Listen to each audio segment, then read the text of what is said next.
Welcome to a Drafthouse Diary for Thursday, August 8th, 2024, when I went to the Alamo Drafthouse at Sloan's Lake to see DD. There's a kind of movie that I like, a small, intimate, autobiographical movie in which we get drawn into a character's world, however mundane it might be, and we follow the character as they learn something and achieve something, even something very small. Sean Wang's movie DD had the potential to be that, but we never really got to that last part. I never got the legitimate sense that this character grew as a result of his experience. Our main character is Chris Wang, aka DD, which means little brother, and he's a teenager in 2008 California, about to go from middle school to high school.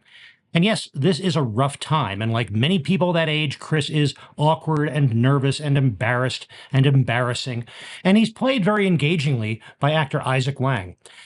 But all we really get from this movie is watching Chris relentlessly make bad decision after bad decision after bad decision. Not just social faux pas, but aggressively, offensively bad decisions at the expense of practically everyone around him, as well as at his own expense. Can this actually happen in the lives of a 13-year-old? Sure, of course it does. But just watching that string of bad decisions doesn't add up to a story.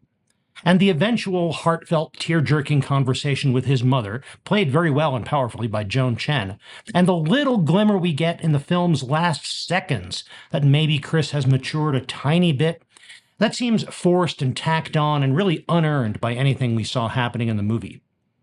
In some ways, the directing was very promising, and I'll be interested to see what else Sean Wang does in the future when he has an engaging story to work with. Other parts of my trip to the Alamo. The pre-show was made for this film, and it was a good compilation to get us into the mood and into the time frame. It contained a lot of skateboard material, as skating and skate videos featured heavily in the movie.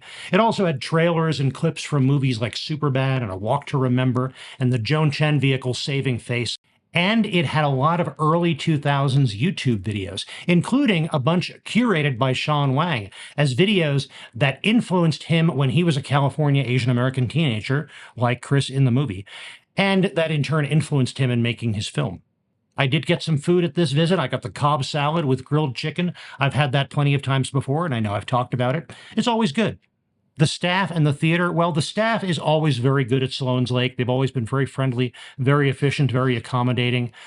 And I was interested to see this poster on the wall in the theater, indicating that the lobby was a no-spoiler zone, asking people not to discuss the movies they had just seen for fear of ruining them for the people who were on their way in to see the next screening. That was very thoughtful. I would like to think that movie audiences would know that and would be courteous about that already, but it was nice to see the theater try to encourage that kind of courtesy. I've got to say, though, the physical theater at Sloan's Lake, it keeps getting more and more uncomfortable. It really, really needs at least an upgrade to the seats, if not a total refurbishment. But still, it was an interesting time, and it was a fun outing at the movies. I hope you enjoyed this Drafthouse Diary. If you did, please click that like button, and if you want to see more of these as they come out, click subscribe. But most important, thank you very much for joining me. I'll be back soon with more. In the meantime, enjoy your movies, and when you do, stay till the end of the credits.